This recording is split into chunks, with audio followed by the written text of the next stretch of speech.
읽은 하나님의 말씀은 느헤미야 2장 11절에서 20절까지의 말씀입니다. 느헤미야 2장 11절에서 20절까지의 말씀, 제가 한 절 여러분이 한 절 교독하시고 마지막 절은 함께 읽도록 하겠습니다. 내가 예루살렘에 이르러 머무른 지 사흘 만에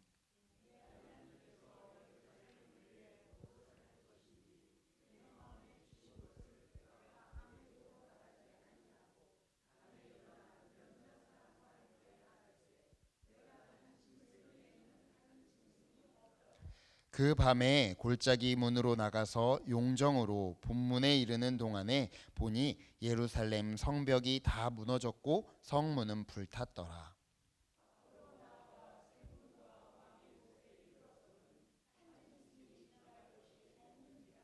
그 밤에 시내를 따라 올라가서 성벽을 살펴본 후에 돌아서 골짜기 문으로 들어와 돌아왔으나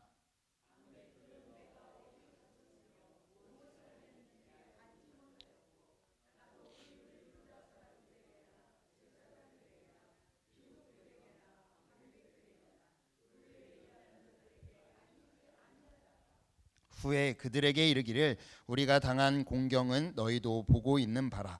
예루살렘이 황폐하고 성문이 불탔으니 자 예루살렘 성을 건축하여 다시 수치를 당하지 말자 하고,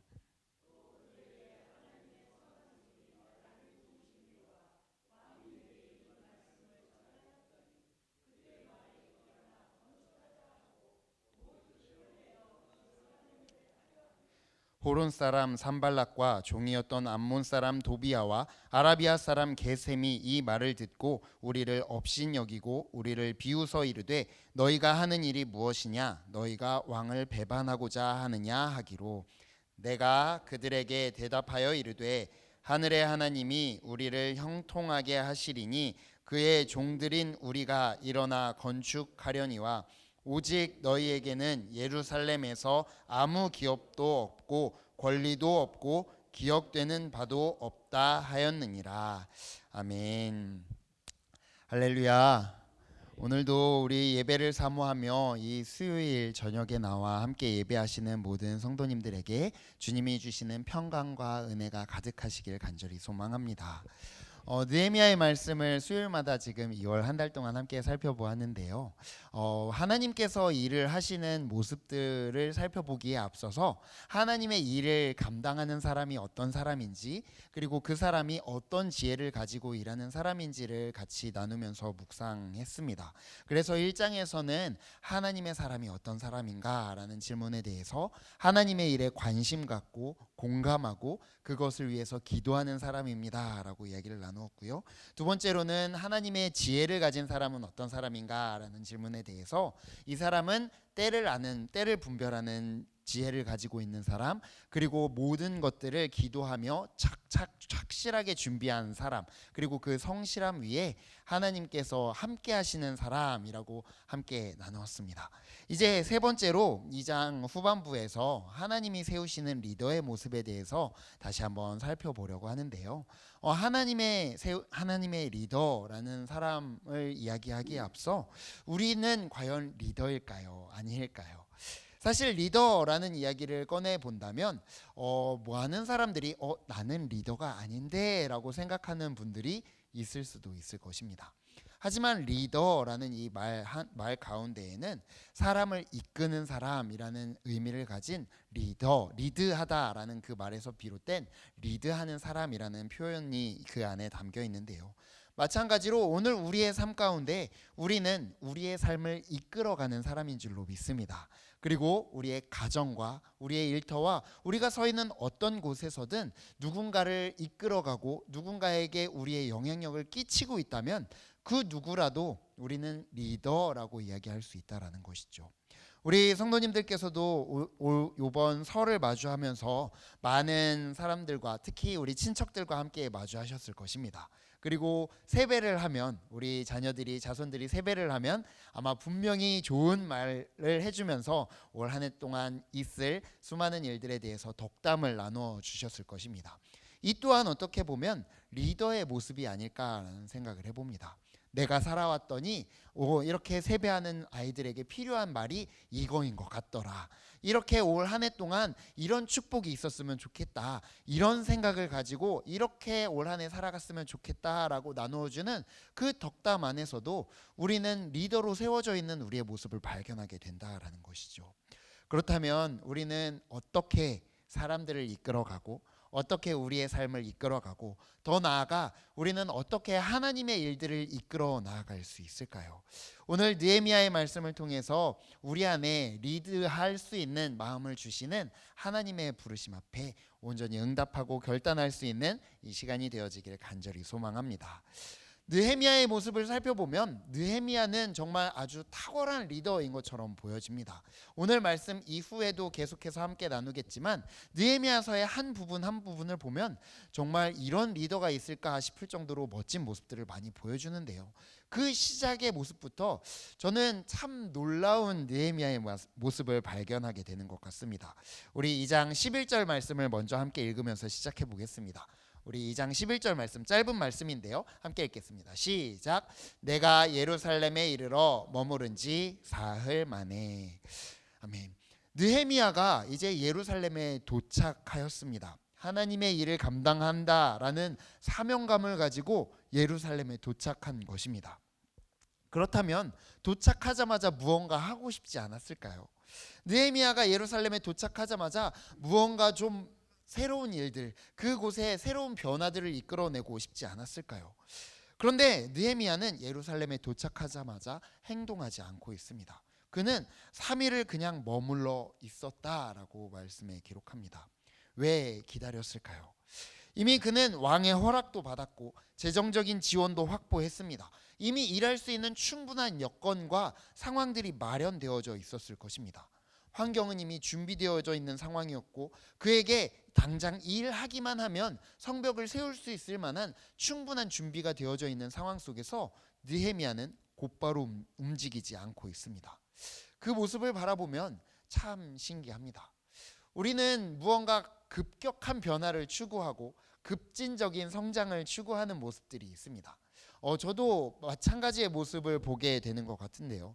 특별히 제가 이제 중국교회에 부임한 지 이제 한 달 정도 한 달 어간이 지났습니다. 항상 부임하고 나서 한 달이 지난 이 시점에 저의 마음속에 항상 조급함이 더 생기는 것 같습니다. 뭔가 내가 부임하고 나서 더 좋은 일들이 일어났다는 이야기를 듣고 싶기도 하고, 뭔가 아이들이 조금 변화되었다라는 이야기가 듣고 싶기도 하고, 뭔가 조금 이전보다 조금 더 좋은 평가를 받고 싶은 욕심이 스물스물 피어오르는 때가 바로 이때가 아닌가 싶습니다. 그런데 이때 느헤미야는 기다리는 모습을 보여줍니다. 그 모습 안에서 보게 되면 조급함을 내려놓는 모습을 보게 되는 것 같습니다. 하나님의 일들을 바라볼 때 우리는 때때로 빨리 일해야 된다고 생각합니다. 그리고 그것이 착착착 진행되는 어떤 정제되어 있는 모습들이 잘 진행되어지는 것처럼 보여집니다. 하지만 하나님의 일은 속도로 결정되지 않는 모습을 우리는 종종 마주하게 됩니다. 우리는 문제를 보면 즉시 반응하고 싶어지지만, 즉시 어떤 뭔가의 표현들을 마주하고 싶어지지만, 어떤 결과물을 맛보고 싶어 하지만, 하나님은 오늘 우리에게 멈춰있고 잠잠히 있고 조금 더 오래 갈 수 있는 영성들을 보여주시는 것 같습니다. 그래서 이 시간에, 이 시기에 우리는 더 기도하게 되는 것 같습니다. 기도 없이 시작된 열심은 오래 가지 못하기 때문에 그렇습니다. 이제 다음 주면 아이야 기도회, 특별 새벽 기도회를 하게 됩니다. 저는 이 기도회가 너무너무 중요한 것처럼 여겨집니다. 왜냐하면 아이들에게 새로운 시작을 앞두고 그 아이들에게 있을 조급함을 내려놓는 시간이 될 수 있기 때문에 그렇지 않을까 싶습니다. 하나님께서는 새로운 것들을 마주하고 새로운 무언가 변화를 마주하기 전에 먼저 기다림을 가르쳐 주십니다. 왜냐하면 그 기다림의 시간 동안 기도하게 하시고 준비하게 하시고 하나님의 뜻을 묻는 시간들을 우리에게 허락하여 주시기 때문에 그렇습니다. 기다린다라는 것, 잠시 변화되지 않는 것처럼 여겨지지만 그것은 무능의 모습이 아니라 하나님을 신뢰하고 하나님을 기대하는 시간이 되어지는 줄 믿습니다. 그래서 우리 다음 주에 있을 아이야 새벽 기도회를 위해서도 꼭 함께 기도해 주시고, 제가 보니까 밖에 아직 출석부에 이름이 많이 차 있지 않더라고요. 많은 우리 자녀들을 조금 더 독려해 주셔서 함께 기도하면서 새로운 것을 준비할 수 있는, 기다림과 기도의 시간들을 준비할 수 있는 우리 모든 성도님들이 되셨으면 좋겠습니다. 이렇게 기다리는 것을 마친 이 느헤미야의 태도를 다시 한번 살펴봅니다. 12절은 이렇게 기록합니다. 우리 12절 말씀을 한 목소리로 읽어보도록 하겠습니다. 12절입니다. 시작.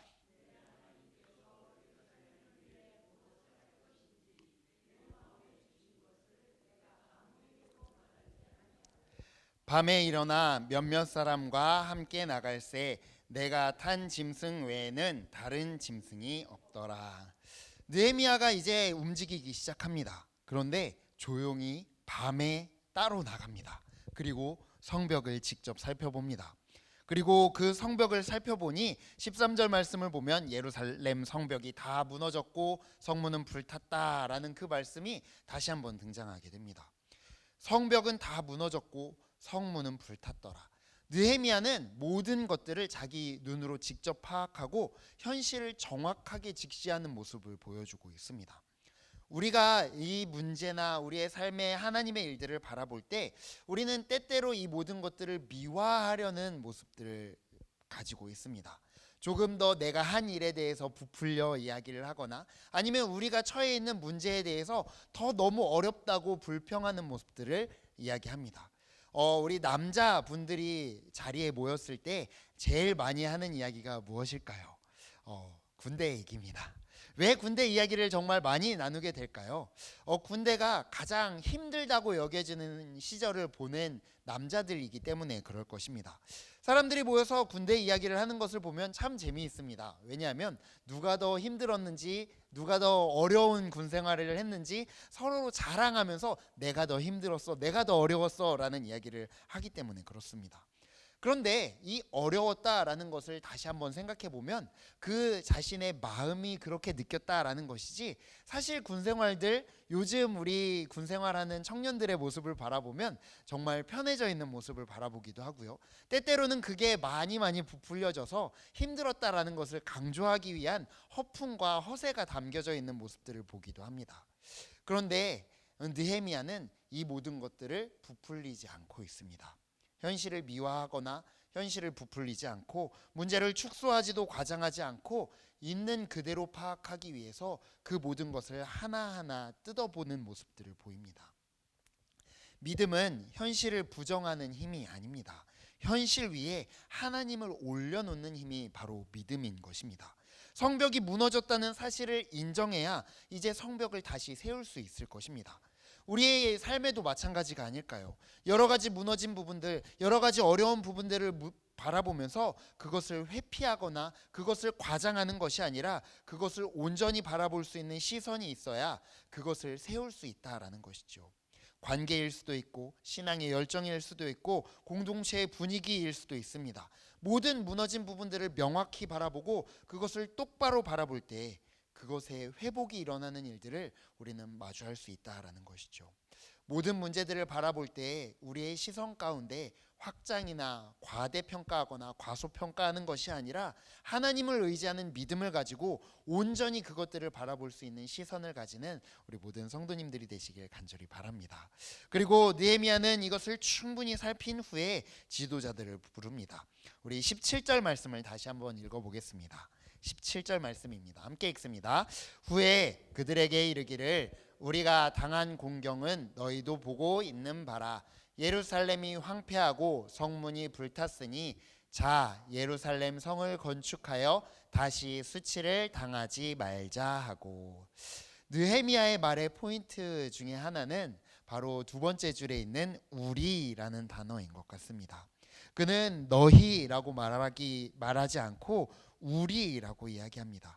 오늘 우리가 당하는 공경, 우리가 처해 있는 상황을 우리가 분명히 보자.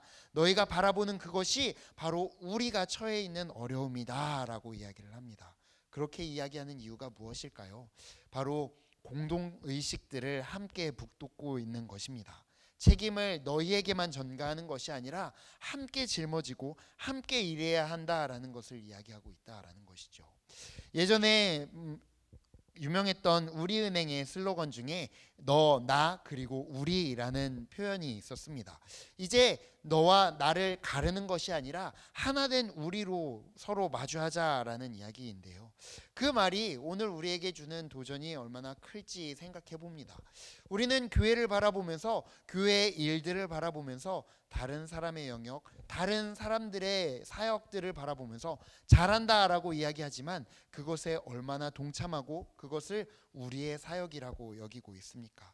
때때로 다른 사람들이 사역하는 그 사역을 바라보면서 우리라는 생각이 없기 때문에 무언가 평가하고 판단하고 지적하기에 너무나도 쉬운 모습을 우리 안에 보이지는 않습니까? 우리가 우리라는 공동체, 하나 되어져 있는 공동체로 그것들을 평가하고 바라볼 때 우리는 서로 하나 되어짐을 경험하게 됩니다. 그리고 그렇게 될 때 조금 부족하더라도 조금 연약하더라도 함께 일으켜 세우며 그 일들을 감당할 수 있는 일이 우리 안에 일어나게 됨을 바라봅니다. 그러면서 느헤미야는 18절 말씀에 이렇게 기록합니다. 또 그들에게 하나님의 선한 손이 나를 도우신 일과 왕이 내게 이른 말씀을 전하였더니 그들의 말이 일어나 건축하자 하고 모두 힘을 내어 이 선한 일을 하려 하매. 그는 자기의 능력을 이야기하지 않습니다. 이미 모든 것을 준비해 왔던 느헤미야입니다. 자재부터 재정부터 모든 성벽을 지읍시다라고 이야기를 한다면 이미 인력부터 모든 것이 갖춰져 있어서 시작하기만 하면 충분히 할 수 있을 만큼 준비가 착착 되어져 있는 느헤미야였습니다. 하지만 그 앞에서 내가 이만큼 준비해 왔습니다, 내가 이렇게 해왔습니다 이야기하는 것이 아니라 하나님의 선한 손이 나를 도우시고 하나님께서 나와 함께 하셨기 때문에 이제 우리는 이 일들을 바라보아야 합니다 라고 이야기를 합니다. 리더는 이 모습 안에 사람들을 세워가는 모습들을 바라보게 됩니다. 하나님의 은혜를 증언하고 나의 잘남이 아니라 하나님의 함께 하심을 증언하게 될 때 그 결과로 무엇을 바라보게 됩니까? 일어나 건축하자. 느헤미야가 이야기한 말이 아닙니다. 느헤미야의 말을 들은 그들, 이제 예루살렘을 담당하고 있었던 방백들과 리더들이 함께 그곳에서 일어나 건축하자라고 모두 힘을 내어서 그 일에 참여하려 하는 모습들을 보이고 있습니다. 하나님의 은혜를 증언하며 능력을 드러내지 않았던 느헤미야였지만 그 결과는 사람들을 움직이게 만들었고 그 움직임을 통해서 이제 그 사역들을 감당할 수 있는 동기를 부여하는 모습들을 보이고 있었다라는 것입니다. 이것이 하나님의 리더가 갖추고 있는 가장 놀라운 힘이 아닐까 생각합니다. 사람을 움직이는 힘. 내가 충분히 할 수 있는 일이지만 내가 먼저 나아가서 그 모든 것들을 다 준비해 온 것들을 가지고 해낼 수 있는 일이지만 다른 사람들을 세우고 그들에게 동기를 부여하고 그들을 멈춰있던 그들을 일으켜 세우는 힘, 그것이 바로 리더의 모습이 아닐까요? 우리도 마찬가지일 것입니다. 우리의 삶에서도 우리는 이야기합니다. 우리 주변에 있는 사람들을 움직여야 합니다. 그 사람들을 믿음의 자리로, 은혜의 자리로, 사랑의 자리로 그 사람들을 움직여야 합니다. 그렇게 움직이게 되었을 때 우리는 그 안에서 하나님의 일을 마주하고 우리를 리더로 세우신, 우리를 이끌어가는 자로 세우신 하나님을 마주할 수 있음을 분명히 기억하시기 바랍니다. 그렇게 우리가 일하며 나아갈 때 우리는 방해를 마주하게 됩니다. 또 다시 등장하는 세 사람의 이야기를 보게 됩니다. 19절 말씀은 이렇게 기록합니다. 오론 사람 산발락과 종이었던 암몬 사람 도비아와 아라비아 사람 게셈이 이 말을 듣고 우리를 업신여기고 우리를 비웃어 이르되 너희가 하는 일이 무엇이냐, 왕을 배반하고자 하느냐 하기로. 이 모습은 참 우리에게 많이 마주하는 모습이 아닐까 싶습니다. 우리는 무언가 일을 하고 무언가 함께 하고자 할 때 누군가의 조롱을 듣기도 합니다. 의심을 듣기도 합니다. 그리고 오해하며 왜곡되어지는 일들을 마주하기도 합니다. 언제나 이러한 일들이 우리 앞에 벌어질 수 있음을 우리는 바라보게 됩니다. 이러한 일들 가운데 하나님의 리더라면 어떻게 그것들을 극복하고 이겨낼 수 있을까요? 20절 말씀을 우리 한 목소리로 읽어보겠습니다. 우리 20절 말씀입니다. 함께 읽습니다. 시작. 내가 그들에게 대답하여 이르되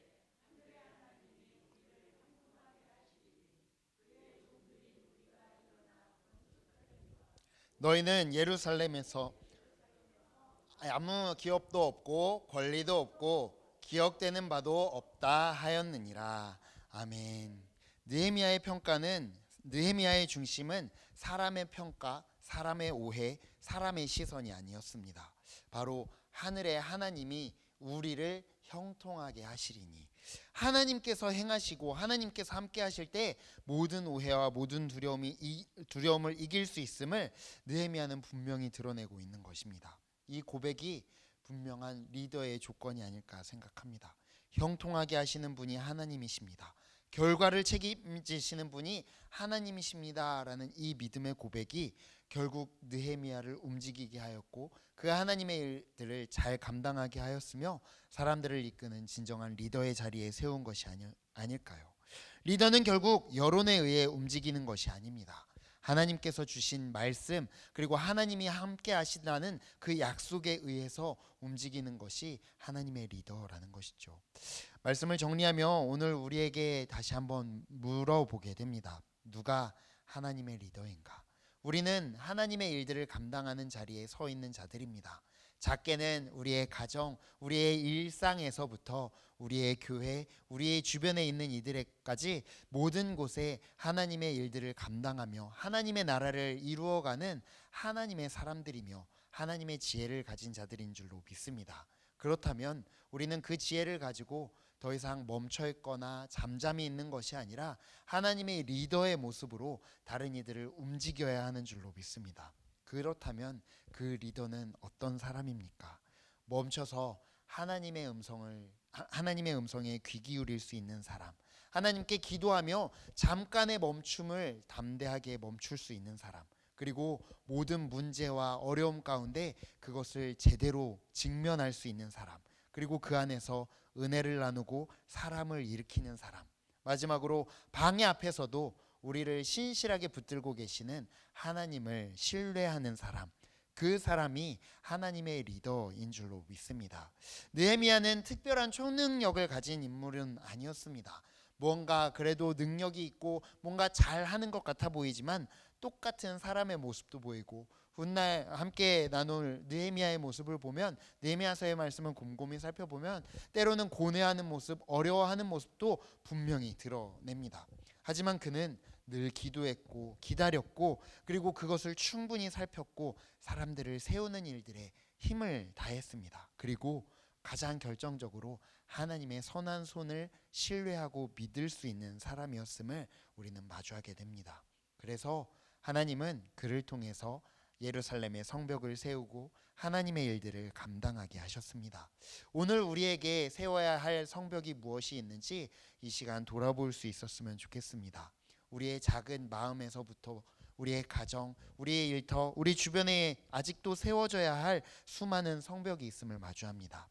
그때 우리는 포기하고 조급해하기보다 하늘의 하나님을 의지하고 신뢰하는 마음을 가지고 언제나 그 일들을 감당해 나아갈 수 있는 우리 모든 성도님들이 되시길 간절히 소망합니다. 하늘의 하나님이 우리를 형통하게 하시리니 그 믿음으로 일어나 각자의 자리에서 무너진 것을 다시 세우는 하나님의 사람, 하나님의 리더로 온전히 서는 우리 모든 성도님들 되시길 주님의 이름으로 간절히 소망합니다. 함께 기도하시겠습니다.